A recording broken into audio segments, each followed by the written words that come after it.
প্রিয় দর্শক, আসসালামু আলাইকুম এবং অনেক অনেক শুভকামনা সবার জন্য। গত কয়েক মাসে পরিচালিত বেশ কিছু জনমত এবং বিশেষভাবে ভোটারদের ভোটিং প্রবণতা বা রাজনৈতিক দলগুলোর প্রতি পক্ষপাতিত্ব বা এফিলিয়েশন এইসব বোঝবার জন্য বেশ কিছু জরিপ বা জনমত জরিপ করা হয়েছিল গত কয়েক মাসে। বছরখানেক ধরে এটি চলছে। বিভিন্ন দেশীয় সংস্থা এই জরিপগুলো করেছিল। তো সেই সব জরিপে যা আমরা দেখতে পেয়েছিলাম, এই মুহূর্তে দেশের বড় দলগুলো বিশেষভাবে বিএনপি, জামায়াত এবং তৃতীয় শক্তি হিসেবে যাদেরকে ভাবা হচ্ছে এনসিপি, তো এই দলগুলোর প্রতি ভোটারদের বা এই দেশের নাগরিকদের আমরা যে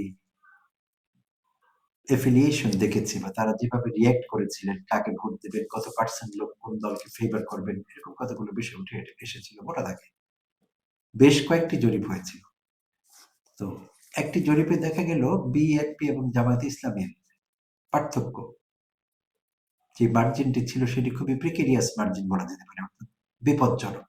বিএনপির জন্য 2% ডিফারেন্স ছিল। 2% বা শতকরা 2% পিছিয়ে ছিল জামাত ইসলাম বিএনপি থেকে।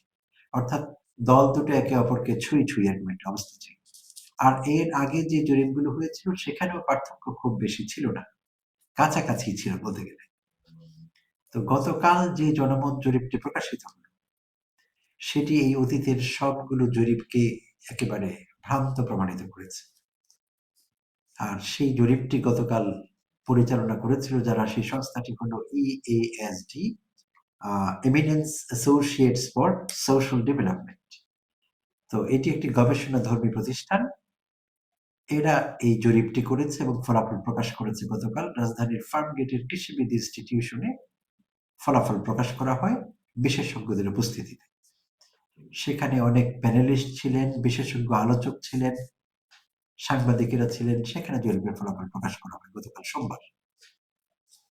তো মোটা দাগে বলতে গেলে কিছু ভাইটাল ইনফরমেশন জরিপটি সম্পর্কে: 300 সংসদীয় আসন থেকে পার্টিসিপেন্টস বাছাই করা হয়। জরিপে যারা অংশগ্রহণ করেছেন, অংশগ্রহণকারীদের বাছাই করা হয় 300 সংসদীয় আসন থেকে, অর্থাৎ সারা বাংলাদেশ থেকেই পার্টিসিপেন্টস নেওয়া হয়েছে। আর মোট সংখ্যা ছিল অংশগ্রহণকারীদের 20,495 জন।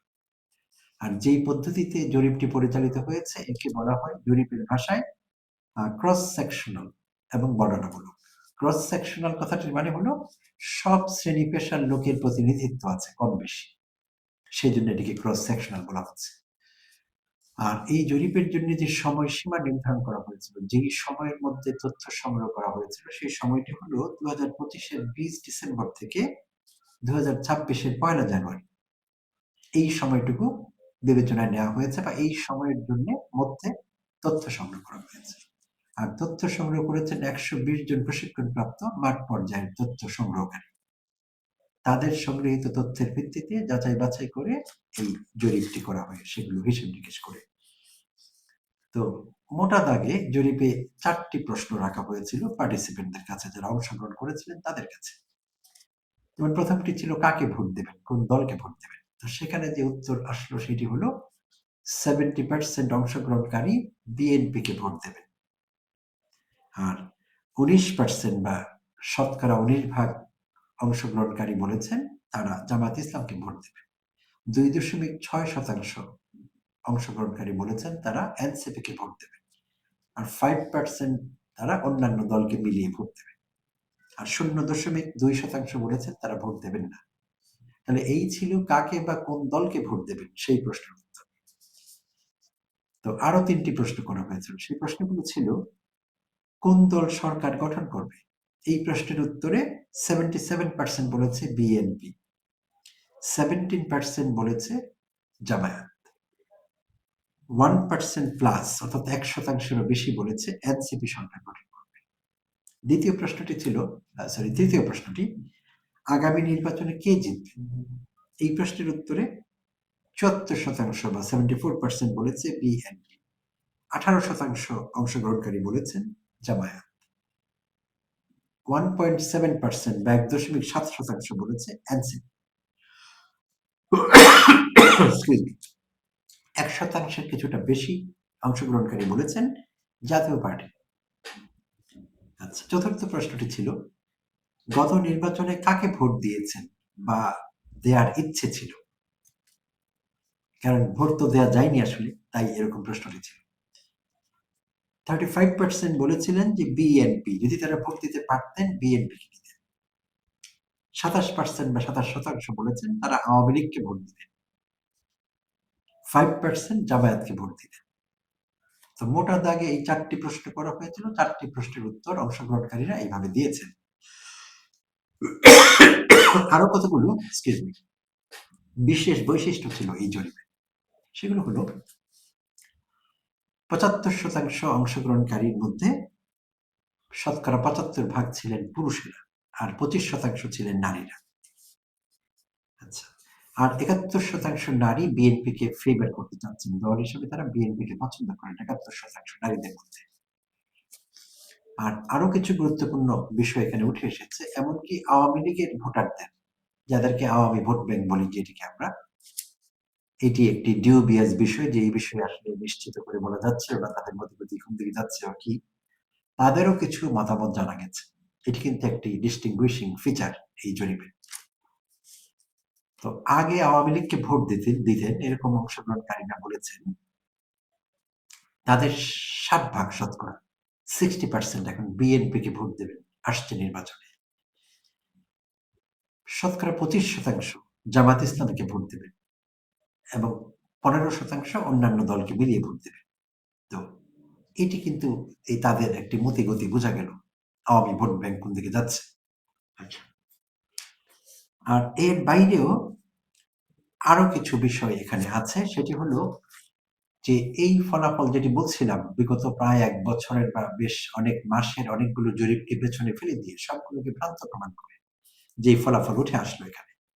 যদি শুধু এইটুকুতে ফোকাস করি মোটা দাগে, যে 70% ভোটার্স বলছেন বা অংশগ্রহণকারীরা বলছেন তারা বিএনপিকে ভোট দেবেন, তো এইটি অনেককে অবাক করেছে।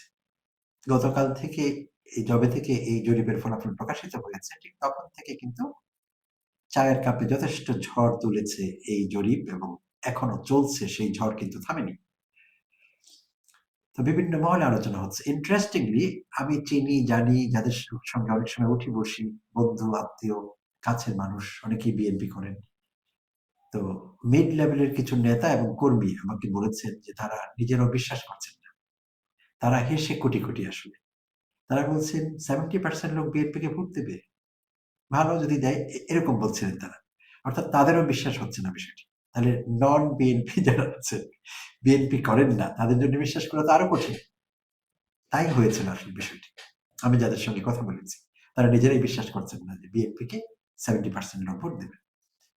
তো বিশেষজ্ঞরা এর পেছনে এই যে একটি ব্যাপক বা বিরাট পরিবর্তন হিসেব নিকেশে, তো এটি ঘটবার পেছনে কতগুলো ফ্যাক্টরস উল্লেখ করেছেন বিশেষজ্ঞরা। তো তারা বলছেন যে গত সাম্প্রতিক সময়ে আমাদের যে জোট গঠিত হলো, ভোট কেন্দ্রিক, আসন কেন্দ্রিক, ভোট কেন্দ্রিক যে জোট হলো রাজনৈতিক দলগুলোর মধ্যে, তো কন্ট্রিবিউটিং ফ্যাক্টরস এর মধ্যে এটি একটি, দলগুলোর নির্বাচনী জোট।